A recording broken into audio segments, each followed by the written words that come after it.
welcome back to All Hitches, Nova's #1 football podcast. Happy Independence Day to you, Coach Mesa. It is. Happy Independence Day to you as well. Will you be partaking in the safe and sane fireworks of for the 4th? Usually I'm the dumb and dangerous, Again, M80s, black cats, all that stuff. I'm glad you asked me that. And as you know, most of my family's out of town this weekend. Yeah. Visiting family. I stayed back with the dogs, and one of my kids. So I'm here. It's the first 4th of July in my family, my wife, my kids, all that, where we have not been together. Oh wow. Yeah, we always do the fireworks show here in the neighborhood. I always have south of the border, or I'll go somewhere and get the good stuff. Like you said, the dumb and dangerous. I'll get it, but this year, nothing. I might just go to my parents' house and have dinner. Oh, I thought you were gonna be like the divorced dad, like put a couple of hot dogs on the skillet. Two hot dogs. One for me, one for my daughter. Here you go, kid. And then toss her a pack of freaking black cats. Be like, all right, if you need me, I'm gonna be downstairs watching the baseball game. Yeah, it's just very depressing, huh? Yeah, it might be one of those. My parents sometimes do stuff in their neighborhood. Okay. So maybe we'll go over there, kind of a throwback. Yeah, it's weird living out here during the 4th. I've been here now. This is my 5th year being here, so I mean, I still consider myself in California. I don't know. I guess you're there long enough. But man, they harp hard on do not set off fireworks here because you're gonna start a fire. Don't do it or everything's light on fire. And stop shooting your guns in the air. Please stop shooting your guns in the air. Those are shooting guns in the air. Yes. In California, we shoot off guns in the air for everything. Like Yosemite Sam. So, for example, I have a family member who does PD, and the first 4th of July that they had, it might have been New Year's, but they're like, okay, actually, I think it was New Year's. When the clock strikes midnight, get in a place that has a roof, because the amount of gunshots that go out. Wow, that's insane. I think I actually that one year I was like, yeah, it was weird just hearing fireworks. Normally 4th of July, it is. It's. I feel like it's I go on emails from the neighborhood. What's that neighborhood site that everyone joins? Next door? Yeah, one of those. And I get the emails, and it's old man Peabody complaining about, did anyone hear the gunshots? And there's never gunshots. It's always something else. Yeah, the gunshots are very specific. But yeah, yeah. So you go to Pennsylvania, right, to get the good stuff? So you either go Phantom Fireworks up towards Pennsylvania, or you go down south of the border. You ever been to south of the border? Now, I'm not talking about the south of the border out Mexico way. Yeah. And little nod to Frank Sinatra. I've seen people videotape it. Just this random place called south of the border that's not anywhere near the south of the border. Yeah, it's kind of borderline offensive, imagery and stuff. Yeah. But it's a throwback. It's a classic. I love south of the border. Pedro, as you drive down 95, what's the furthest you've ever driven down 95 since you've been living here? Richmond, I think. Okay, yeah. So if you guys ever do, we went to Great Wolf Lodge, which I think is in Richmond, isn't it? Yeah, further. That's Williamsburg. Okay, that's where you went to. All right, so if you ever go down, make a road trip to Myrtle Beach, let's say, and it's not the South Carolina area or further south, you'll start seeing the signs about 200 miles out. Wow, that far out, huh? Yeah, and it's Pedro, and it's this guy's cartoon character, wearing a Mexican sombrero, taking a nap under a tree, and it's you're 200 miles away from Pedro, and then as you get closer and closer, I mean, it's crazy. And then you get there, and it looks like Vegas without Vegas for kids without gambling. It's all these old these big signs and neon lights and bad food places, and it's just a place of time forgot. It looks terrible, but it's kind of nostalgic. I remember going there with my dad when I was 5 years old. South of the border, huh? South of the border. I wonder what the story is behind that place. Yeah, you know what? I used to know that. I read an article about it years ago about the guy who started it. I imagine there's lots of articles about the thing. Yeah, it's a quaint place.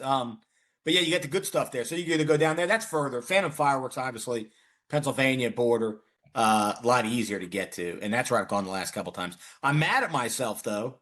When I picked up my son from school in the spring, I drove right past it, thinking I guess I'd drive by it again. I haven't been up there again since. I'm kind of mad at myself.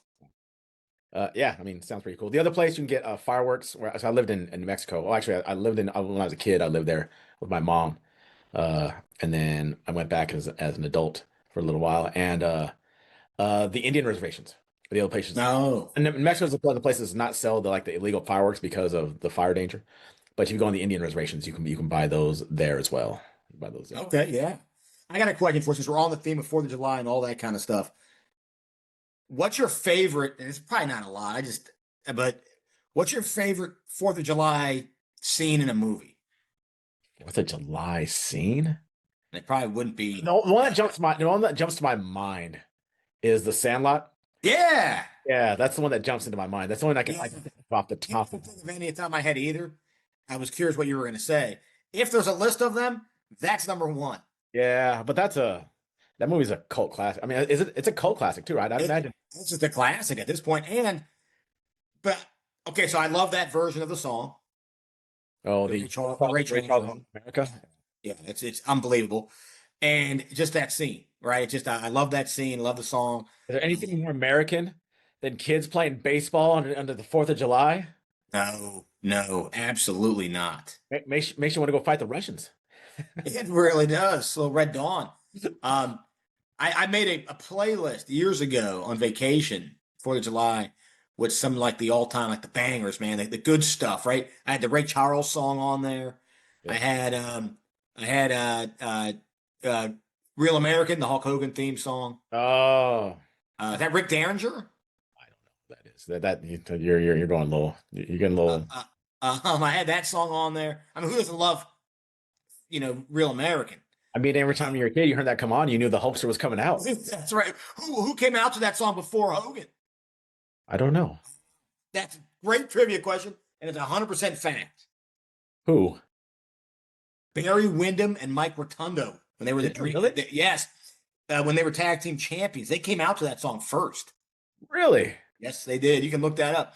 They ended up giving it up to Hogan because and at the time Hogan had Eye of the Tiger. Oh, okay, because the Rocky connection. Yes. All right. Smart move by Hogan. Yeah. I mean, he did a lot of smart moves. I'm not going to go down the rabbit hole, but yeah, I just saw a thing about Hogan about how he was bad for wrestling after a while because his refusal to do things. I mean, yeah, he was like a superhero, right? The other thing, other trivia question. I got a bunch of old 80s wrestling trivia questions. It's actually related to that song, to Eye of the Tiger. Did you know that Eye of the Tiger was almost not used in Rocky? I did know this. I do know this. I know the song they were going to use. What song was it? They're going to use Best Around. Yes. Yeah. Karate Kid. Yeah. So in an alternate universe, right? An alternate timeline somewhere, Best Around is the Rocky song and Eye of the Tiger. Esposito, another great song. Yeah. I mean, they're both great songs. Yeah. Oh, yeah. I mean, come on, man. I mean, I think get you more pumped up than those two songs right then. No. Oh, that's fantastic. Good stuff. Well, speaking of fireworks. Yes, fireworks. And what's going to get you pumped up and get the audience pumped up? Nothing will get anyone more pumped up than discussing a top 10 list. But not just any top 10 list, my friend. The top 10 teams in Northern Virginia football history over the last 25 years. Yeah, 25 years. Might want to specify that up for 25 years. Yeah. Yeah. So, kind of like talking about the last show, I'm sure the person who I'm talking about this is the person who's lived here for 5 years, who 20 years ago could have told you that any teams in Northern Virginia. But we looked up some stuff, and I'll talk about what I can, and I'm sure our list will be ballyhooed and baited quite a bit among the audience, because I'm sure people will get very very offended that we did not bring up their teams. Oh, for sure. But I'll say this: I can make the argument. You've done the research. I know you have, and you can make the argument because we reached out to a lot of people. People out there know. I was talking to a lot of different coaches, former players, former DSAs, current DSA. I talked to a lot of people about this. Now, you being kind of the West Coaster, the strange man in a strange land, right? Yeah. You can give a true non-biased opinion here. Because I was getting a lot of biased feedback from some people. Yeah. You told me that, and I kept on being like, huh, it seems to be a. Although you got a pretty overwhelming who the yes, right in Northern Virginia history. So without further ado, let's get into it. Okay. Let's get into it. We're gonna start at we're gonna do our top 10, Dave Letterman style, like you said, right? Where's Paul Schaefer with the That's right. And then we're gonna do some best of the rest, honorable mentions, right? A little bit like the season show, right? Where we talk about top teams and we do a best of the rest. That's right. Well, let's get into it. Number 10, 2021 Stonebridge. Talk about it, Mason. So they were led by I'll start you off. Jacob Thomas at quarterback. Yeah. Coach Mickey Thompson as head coach. Yes. So with them, they 70% completion percentage is what they had, and I think they threw for 157 a game. Really interesting about them, their title run is they won it on a last second 31-yard touchdown pass. That would be Jacob Thomas to Zeke Wimbush for the game winner. Yeah, game winner against Maury that year. I mean, Maury, as we know, this is 5A. This is the only 5A team on our list, by the way. But I mean, that's such a tough team. Yes. Yeah. Stonebridge has had. I think one of the reasons this one got so many votes, I think, is because Stonebridge had been there, but this was their most convincing. There were some overtime wins along the way, and this was their most convincing win. Yeah. That play right there was a top 5 game-winning play of 2021. It made the top 5 of that year. Well, it's funny I say most convincing win, but like you said, I mean it was seconds away from being a loss. Right. Yeah. Huge win, and was it the second on the back-to-back, right? They're on a back-to-back on this one. Am I wrong about that? Yeah, I don't have the list in front of me, but they were in and out. Yeah. They lost some, they won some. Just such a good team, and Mickey Thompson. I mean, what a Hall of Fame coach. Yeah. I mean, big win though, right? For a 5A team. Oh, yeah. Coming out right there. So kudos to Stonebridge, the only 5A team on the list, and I don't know if I want to get ahead of ourselves, but perhaps the only Loudon team on the list. I think so. I think they are the only Loudon team on the list. So impressive stuff. That's very impressive. Right. All right, here we go. Number 9. Number a team we know pretty well. 2019 South County Stallions. 2019 South County Stallions. Hold on. I'll kind of get it started here while you look up the stats. Yeah. You got head coach, Hall of Famer Jerry Pannoni. Won Coach of the Year that year, by the way. So that year, according to my research, Jerry Pannoni was the NFHS High School Coach of the Year. Yes, he indeed was. And one thing I do want to say, which you should have said a minute ago before we got into the Stonebridge, we looked at things up. We were going by memory of certain people. We've talking to people, National Archives. We did it all, my friend. Yeah.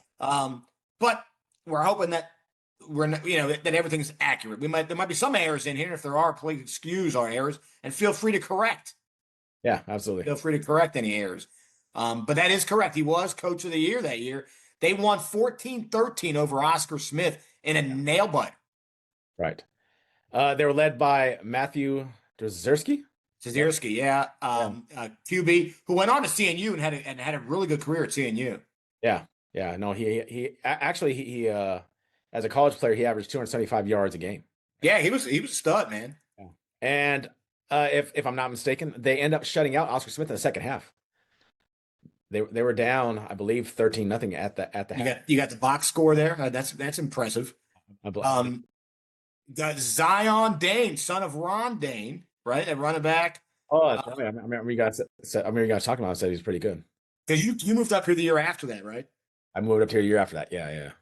Akibu Karoma, the older brother of Steve Karoma from. Yeah. Look, got got a connection there.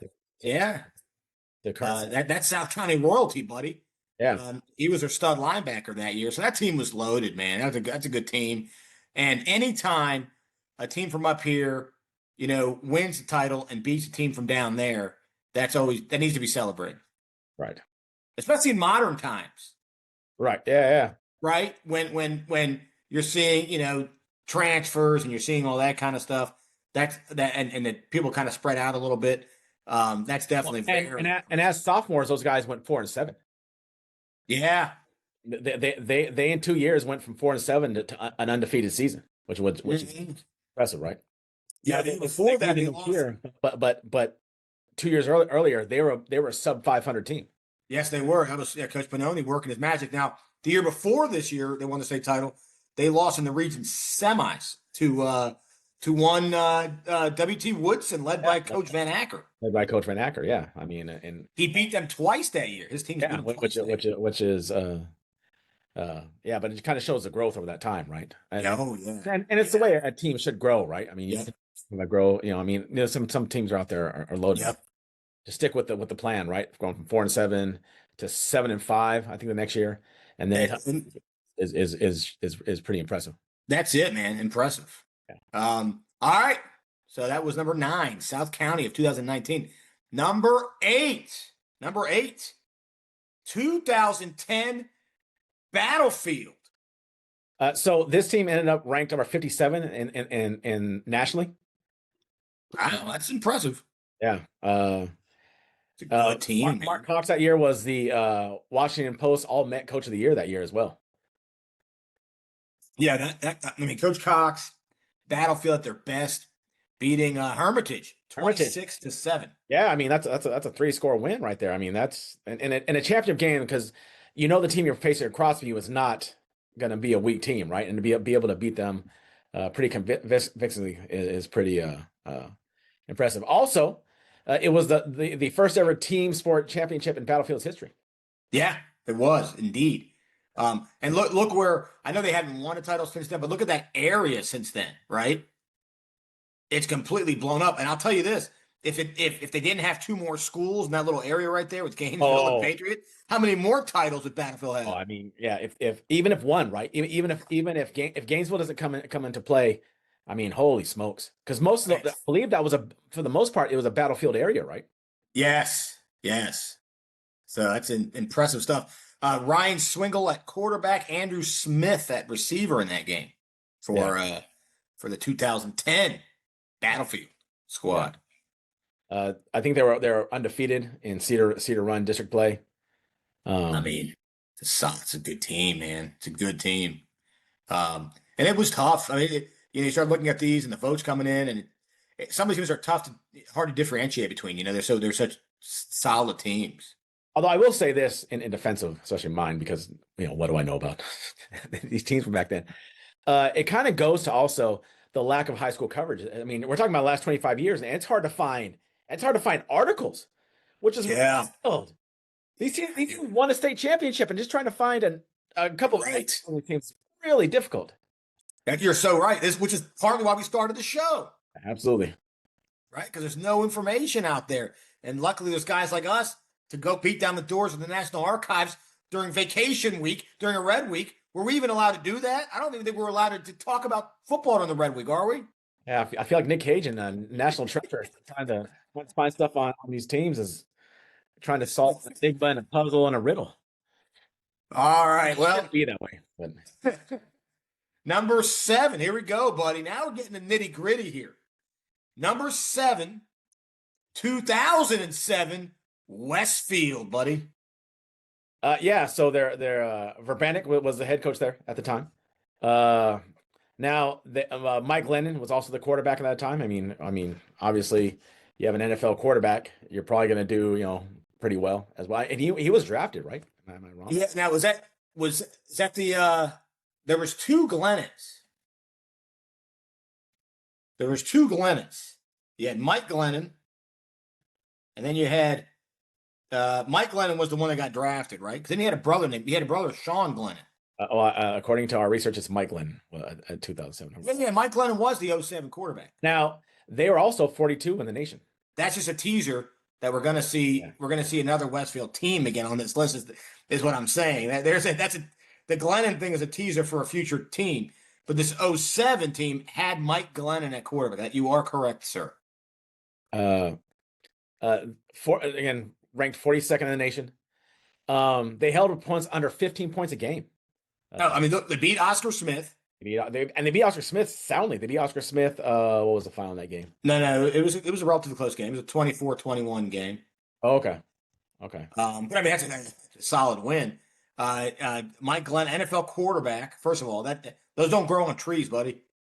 Right, and then Brian Kennedy at running back, and then like you said, the Hall of Famer coach for Bannock, whose name is going to come up again. I have a feeling a couple more times. They had a pretty good run over there.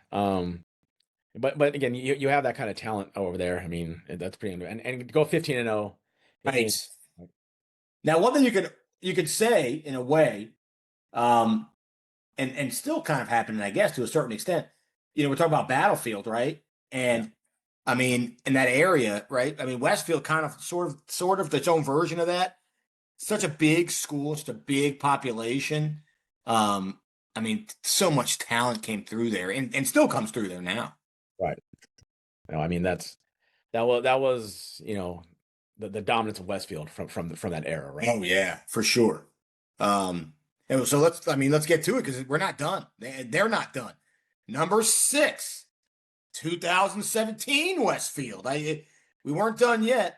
Now it was Coach Simmons this time.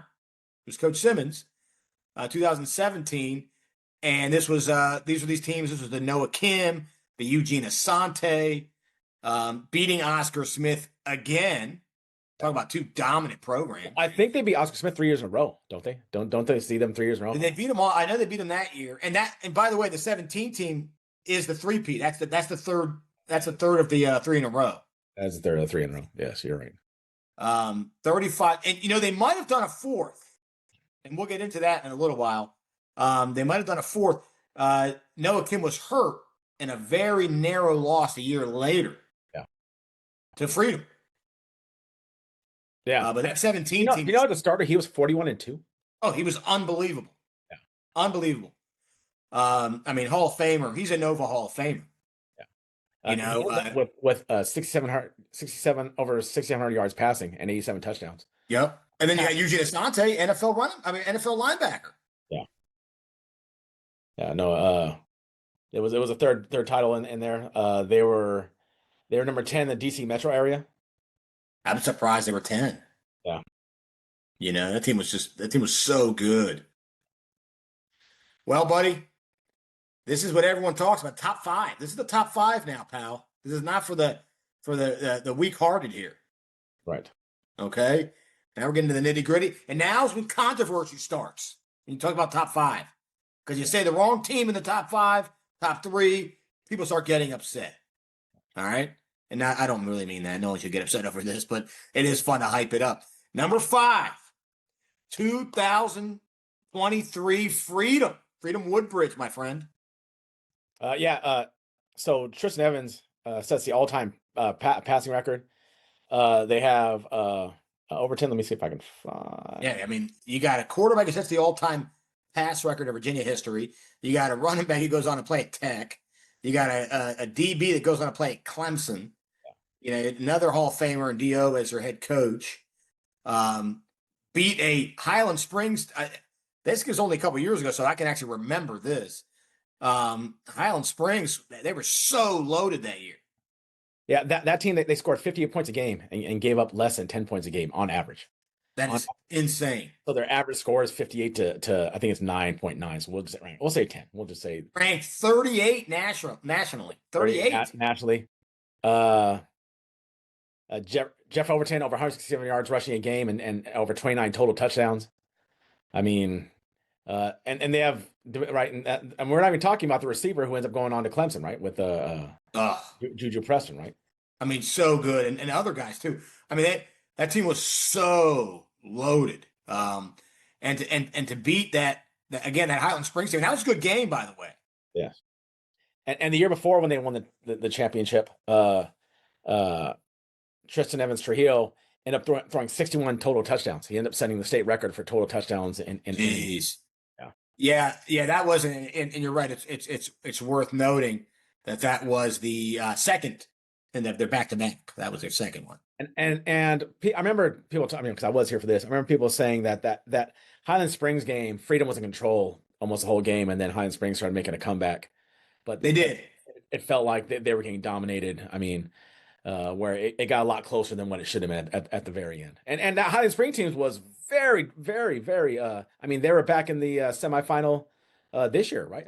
No, Yeah, they were in the region final that year against Oscar Smith. right. They were just so fast. They were so fast and dynamic. And I believe that Highland Springs teams dominated Lake Braddock. And they were just getting dominated, and then all of a sudden. Oh, that's right. That's right. They did. It was that big almost melee. Yeah. Yeah. But I mean, yeah, Freedom dominated that team from I understand very early on, and then Yeah.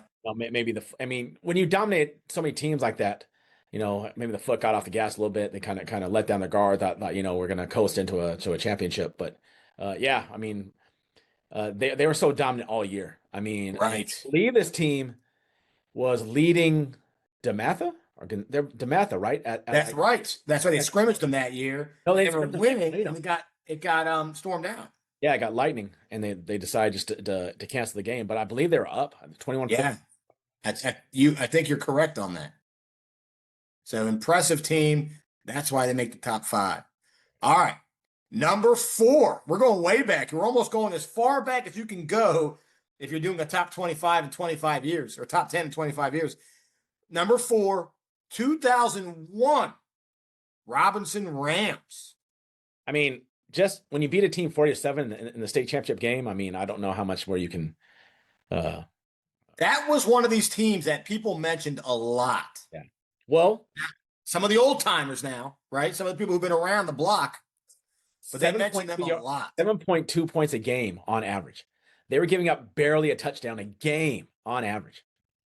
Yeah, that team, Coach Mark Bendorf, another Hall of Fame coach, Mike Emo, running back, Virginia Tech running back. How many yards did he have that year? I thought I had it. Maybe I don't. Yeah, he said over 2,000 yards, I think. Oh, yeah. 2,000. I think I wrote it down. Sorry, I'm looking at 2 different places. Yeah, 2,064 yards, 9.3 a carry. That's almost a first down every time you just give him the football. Wow. Right? And he had over 270 yards in the championship game. And they beat a very good Thomas Dale team. Again, you're in the state championship game, and I've talked before about doing a little research just as far as living here now. Southern Virginia's football is really good. Yeah, they turn out NFL guys all the time. Yep. Vastly underrated. National around there, and for a team like Robinson to go down there and dominate them the way they did is really impressive. 40 to I can't get over that score. You can make an argument now when you get to the top 5. You can make an argument for any of these teams to be higher, or you really can. Right. And I could see why so many people were really high on that 2001 Robinson team. My guess is they're not the shotgun on that team, were they? Oh no, they're bringing it back, right? I mean, this Robo kind of gone back to that, right? A little bit. You're seeing other teams now. I think football. You've mentioned this a lot. Football's kind of going back to the future. Yeah. I think people are starting to realize. While this, I think while the spread is very innovative, a lot of times just getting back to basics, right? Keeping the score down and kind of just line up and playing defense, and also that no one really practices against that anymore. And so when you can make an argument, you can make a good argument, another why to do it, to go back to these ground and pound offenses. It's not the old days anymore, right? Old days being even 10 years ago, 15 years ago, 20 years ago. We live in a flag football day and age, right? Kids are growing up playing flag. Right. So, which is fun. I know nothing wrong with it. What I'm saying is these kids are getting to high school and a lot of the kids don't have the fundamentals down. They can't tackle. They need to learn how to do all these things. So if you are a step ahead, right, and you can run down someone's throat. Yeah. And it forces your guys on defense to tackle because all they see in practice all day is run. Right. Got to come up. They got to make tackles. 100%. So 2001 Robinson team, right? Number 4. All right. Here we go. Now the top 3. Everyone loves a good top three. Again, we went back 20 years on this one. 20 years. This team also got a ton of votes. 2005, Oakton Cougars. Yeah, they beat Lansdowne. Lansdowne, yes, that's Yeah. this Lansdowne team, they had a man that was unstoppable. Who was it? Until he got to play Oakton. Oh, Percy Harvin. That's right, Percy Harvin. And the Coach Thompson on that team, that the defensive game plan to shut down Harvin. Yes, that's what won the game. How many? I mean, Lansdowne scored 7 points. They beat him 28-7. Yeah, and Oakton had a big star, right? Who they kind of matched up with him, didn't they? Yeah, Keith Payne. He brought the pain. Yes, he did. In the title game, 250 yards, 4 touchdowns. I mean, that's it. It was him versus Harvin, and he won. Yes, it was him versus Harvin, and he won. And you know, to be able to beat, I heard people talk about him and said he was electric. That Percy Harvin was absolutely electric. Oh, yeah. And for you to unbelievable. Yeah. But he was what how you describe. I think he was better actually as an NFL player.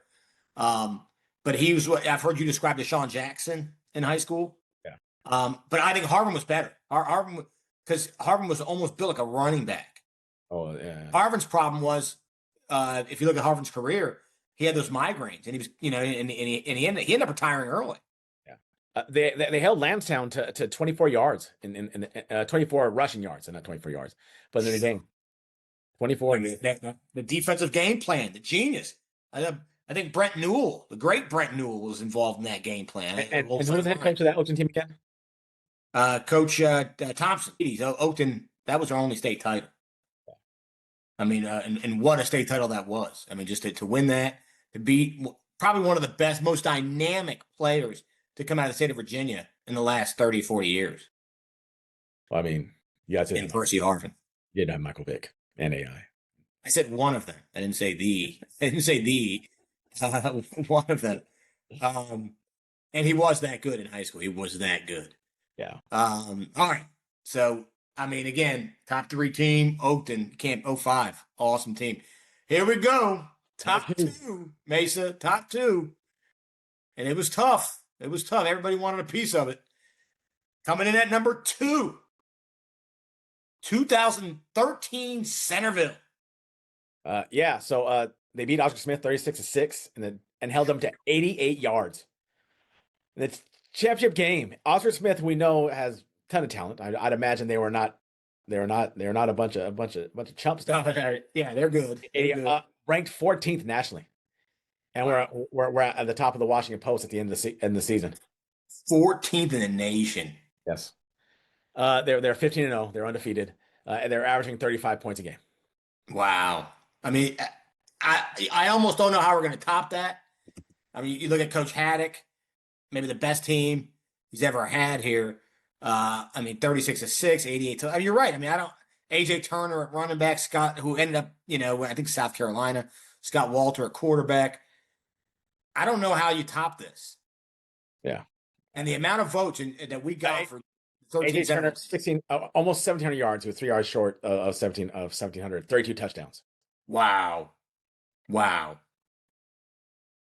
mean, just unbelievable. And what a team, what a powerhouse. They ended up playing the next year, but they graduated a lot of those guys. But I remember the next year, if I'm not mistaken, they ended up playing on ESPN. Oh, that's right. You said they ended up playing on the. Yeah, they ended up playing it was DeMatha or Gonzaga. They played somebody on ESPN, but it wasn't fair. I mean, it wasn't the same team. Yeah. It's not the prep school. They can just recruit the next class. Well, I mean, you kind of they take the assumption that they're going to be pretty good. Right. But that's high praise. When's the last time you saw, a public school, playing a football team playing on ESPN? Yeah. Northern Virginia public school. Public school, right? I mean, that's impressive. Right. So number 2, look at that. People have to be wondering right now, what's the 1? How can that be the 2?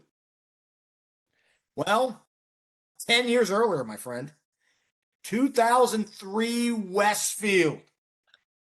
Yeah. So anytime you have 3 NFL guys on your team, Wow. you're probably right. And you have Sean Glennon, you have Eddie Royal, and you have what was the last one? I can't think of the top of my head. 2000. You had Eddie Royal, Sean Evan Glennon. Royster, and Sean Glennon. That's the three. They end up being Lansdowne. What happened to Lansdowne? Are they still around? They still. I don't hear that name. I mean, you see it. You see it sometimes. Some of these schools, things get spread out, right? And then now there's new schools, and a lot of that town gets spread out. Yes. Here's the other thing: is they did not play an easy schedule. Neither of the 13 teams were against teams who were 500 or better. Wow. I mean, they play on, and they end up being number one in the Washington Post at the end. Yeah, they have to be, right? I mean, 35-14 in the state final. Like you said, now Sean Glennon, and obviously wasn't Mike. We talked about this earlier, right? Mike Glennon was the one that went on to a pretty decent NFL career. Sean Glennon, the brother, did play for the Vikings. Yes. It was on the Vikings roster. So, like you said, technically, you're talking about the triplets, right? I mean, dude, you were out from California. How many times do you have an NFL quarterback, an NFL running back, an NFL receiver on the same freaking team? I mean, and from the public schools, and guys who went on to be drafted in the top first 3 rounds. Yeah, I mean that's pretty rare. That's because Royster was drafted early, and so was Eddie Royal.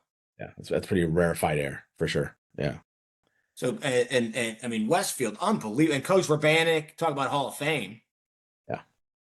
I mean, they averaged 38 points a game, and they won every game by at least 10 points. So double digits every week, week in, week out, right? So in the fourth quarter, with about a minute left, there isn't more comebacks. You can go ahead and shut her down, right? Wow. I mean, as a Raider fan, go ahead. Well, as a diehard Raider fan, I watched Eddie Royal play a lot, right, in the pros. Yeah. Because he played for the Chargers for a lot of his career.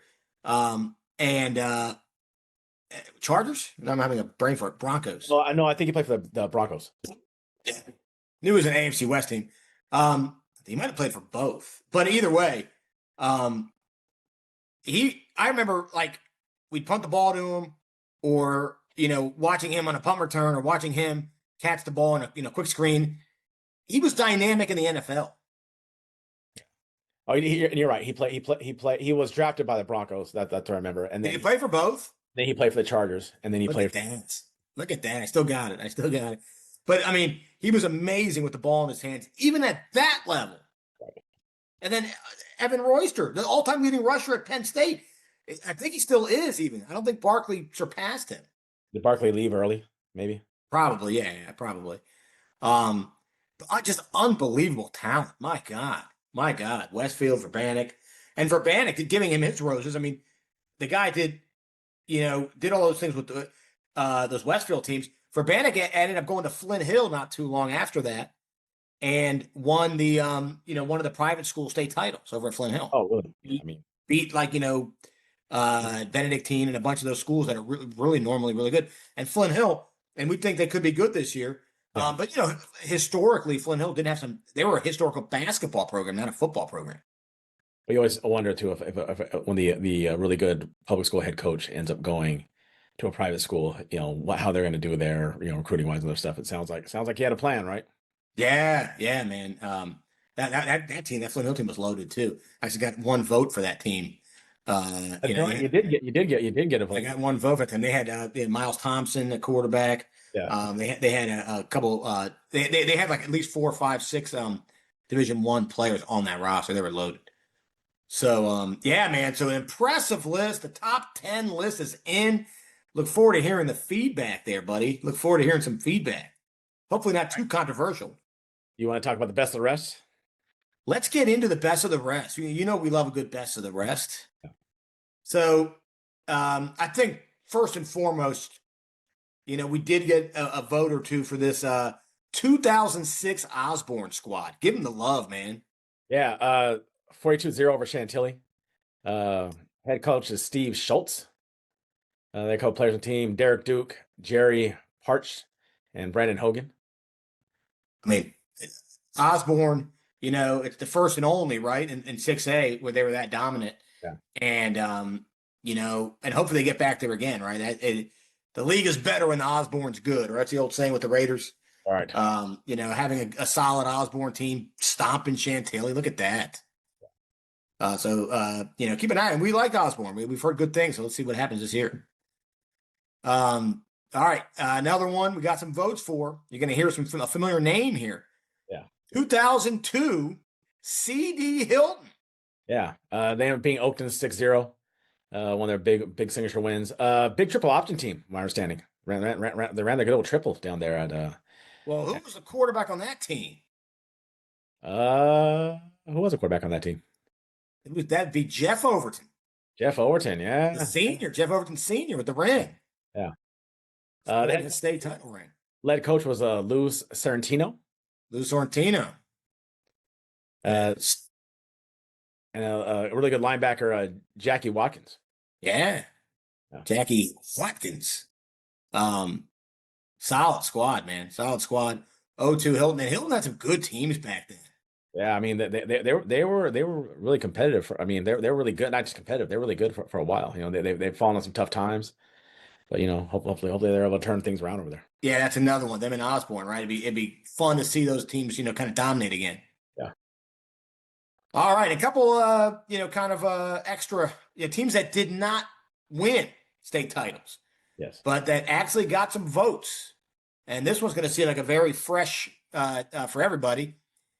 That 24 Madison team was special.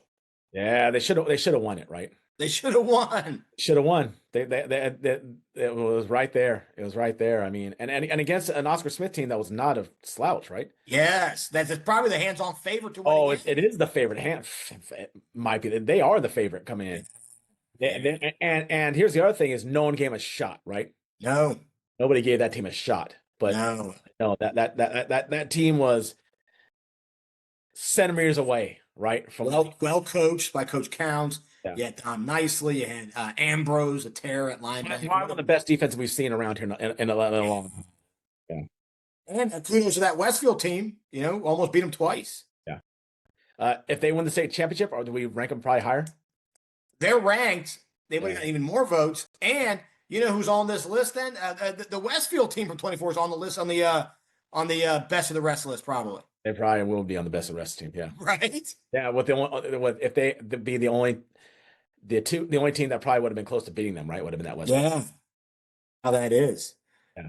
All right. Another team on the best of the rest that almost won a title. 2014 Centerville, man. Oh. They lost to South Lakes in overtime, right? Ocean Lakes. Yeah. The Ocean Lakes team that I think went on to win the title, and they lost in overtime. Yeah. I mean, there were some people that said that 14 Centerville team was one of the better teams that they had seen, and maybe it was better than the 13 team. Yeah, but the playoffs get weird, right? It gets tough, man. Yeah, it does. And you never know. You got weather factors, in late November, all that stuff. Right. All right, and the last one, and this one got quite a few votes, man. For where they were for being a team that didn't win and didn't even go to the state title. Right? It wasn't like they lost in the state title. Lost before that. 2010 Lake Braddock Bruins. Yeah, they were head by by Michael Niebrick, right? I mean, and he had an amazing high school career. I'm going to tell you about Niebrick. That's probably the best for me. Yeah. Probably the best high school quarterback that I've seen live. It's high praise. Yeah, I thought Niebrick was, and I think a lot of guys will tell you that. I think I remember talking to Coach Hendo. I think Coach Henderson said the same thing, and Henderson had a son who played there. I think Coach Quigley, said Niebrick was the best quarterback he's ever seen. Yeah. There's a lot of people that'll say that. And Niebrick and he went on to play at UConn, and then transferred to. Well, he was number 6 in total yards nationally his senior year. Wow. Yeah. Wow. Fordham. Sorry, went to transfer to Fordham. Yeah. And at Fordham, and he ended up doing a lot of good things at Fordham too. He was amazing. Yeah. Led by Coach Poitras, another Hall of Famer. Yes. And they lost a Battlefield team, that 2010 team that ended up winning it all. Yeah. They lost by a touchdown. Yeah, but he had a really impressive season. Yeah, I mean, he over 1,000 yards rushing and 3,800 yards passing. Yeah. I mean, what a dual threat, right? Oh man, he was amazing. He was absolutely amazing. That list was amazing, buddy. And I hope we got everyone's kind of juices flowing on a holiday week.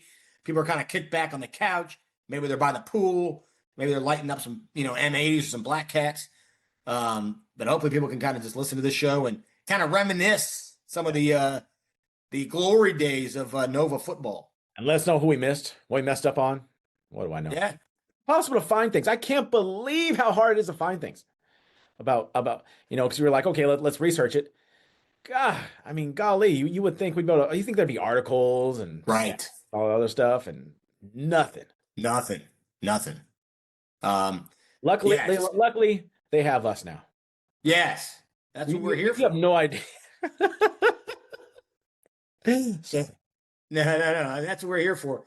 And kind of a weird time, right? It's slow. The holiday week. Yeah. I feel like next week is all. You and I were talking about this. It's also kind of a holiday week, right? Yeah. Because it's like the carryover, depending on when your vacation is, right? Some people do the vacation with the July 4th, like on the back end or the front end of it. So like it's not just this week. I think next week's also a big vacation week for a lot of people. So just kind of, I've been monitoring things, kind of seeing a couple of things I want to shout out before we go. Will Shields, Centerville, went ahead and committed. Did he commit? Okay. Yeah, committed to Albany.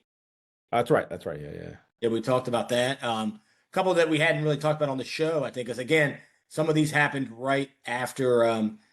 I think even Ty Jackson, was that before or after our last show? We've talked about that already. We did talk about maybe not committed. Maybe we haven't said he committed yet. I know we said he had gotten the offer. Maybe not. Maybe we haven't talked about that. Yeah. So Ty Jackson committing to Norfolk, Norfolk State, right? With Michael Vick, lefty to lefty, right there. Yeah. Just a kind of a crazy time, right? And now, you're gonna start seeing things slow down a little bit now. Yeah. I think you're slowing down. Some of these guys are gonna start looking at the 26s, right? Right. Yeah. And 27s. I think you're gonna start seeing that now. One thing that I thought was fun that I shared, Celebrity Deli, huh? Getting a little bit of love. Yeah, no, it's awesome. Right? They winning some kind of a DC culinary award. Yeah. And that place is, how we feel about it. It's one of the best in the business. We probably should have put this on the back end. Probably should put it on the front end. We've sent out our questionnaires. Get them back to us. So we can. I mean, the sooner you guys get it back, the sooner we can put the preview show, and the sooner you guys featured. So get it back to us as soon as possible. Get the questionnaires back to us. We can get it going. You don't want to be that team, and we do the questionnaires, and we're doing the season previews. We get to team X, and we say, well, they might be okay. Let's move on to the next squad. Yeah, don't be that team. We want to shout out your kids. Let us shout out. Yeah, parents, talk to your coach. Ask him if he's not fill out his thing for us yet, so we can feature your kids on here. So coaches, expect some emails. Expect some emails coming out, and DMs and text reminders. We've got a bunch back. Yeah, we've got quite a few back. We're talking to the ones that haven't gotten it to us. Make sure you guys get those to us ASAP. Yes, absolutely. All right, buddy. Well, might have another fun top 10 list in the future. We'll see. Yep. You and I have been talking. We've been talking about some stuff. These vacation weeks are kind of hard to gauge. I'll be on a cruise in a couple of weeks, my friend. Right, a Caribbean cruise. Did you see that person that jumped off the ship to save their kid? Yeah, I did see that. That looks terrifying. It's awful. So that's a nightmare. It's an absolute nightmare. I've been on one cruise, and that my fear was someone's going to go overboard. Like, yeah, I feel like if you're dumb, I don't know. Don't hold your kid next to the balcony. Right. That was funny. People were calling the guy Father of the Year. Then I'm reading the comments, and they're like, Father of the Year. He let his 5-year-old, hang out on the ledge. Well, way to totally redeem yourself. But everybody was saved. Everybody was good. No one was injured. That's the key. Right. All's well that ends well. That's right. Well, buddy, have a good 4th of July, man. Yeah. Next week, Superman comes out. I know you're not the big Superman movie guy. I'm a Superman guy. You're a Superman guy, but you stop watching the movies. You're like, How dare you say I'm not? I know you like Superman, but you did not watch Justice League. I know, but they're rebooting it. Let me tell you I something. didn't like the actor. Everyone knows Superman's not Australian. Superman is as American as apple pie, buddy. Let me tell you something. Wolverine's my favorite character, and I will watch every movie that has Wolverine in it, no matter how bad I think it might be. I will not miss an X-Men movie. I will not. You know, sorry, Christopher Reeve ruined it for everybody else. I don't know, man. I thought the last actor who did it. Why can't Henry Cavill? I thought he did an okay job. Yeah, I'll take Ruth over freaking Cavill. I would. I'll take Ruth over Cavill. The guy who tried to do the Clark Kent impersonation. That's all. I mean, the Christopher Reeve impersonation. He did the exact. He was. I don't know. Talk about Ruth. Yes, like he tried to do. Well, that's because that movie was supposed to be Superman 2.5. It took place in between two. It took place in between the three visitors from Krypton and the Richard Pryor one. It was supposed to be in the middle of that. Just to say the Richard Pryor one is hilarious. Yeah. Do you know that it was supposed to be Brainiac? It was supposed to be the Yes, I did know that. Yeah. And Richard Pryor he got a lot of money for that movie. For what it's worth, when that lady gets turned that robot, that was terrifying when I was a kid. That was actually scary. That was actually scary. It was terrifying. When you're watching the movie, and then you're like, "Oh, what is that?" It's kind of like the cruise scene on Willy Wonka. Yeah. Where you're like, "Oh, this is a fun movie. What is this?" Right. The Gene Hackman taking you on that on like a trip. Not Gene Hackman, Gene Wilder. We're gonna jump some Gene Wilder. You're right. I was thinking Lex Luthor. Yeah, Gene Wilder. Oh, buddy. Well, yeah, man. Good stuff. Awesome list today. Like you said, everyone let us know their feedback. We can't wait to kind of hear what people got to say about our list. Hopefully they praise it. Other than that, buddy, enjoy your 4th, and we'll see you guys soon on all Hitches. See ya.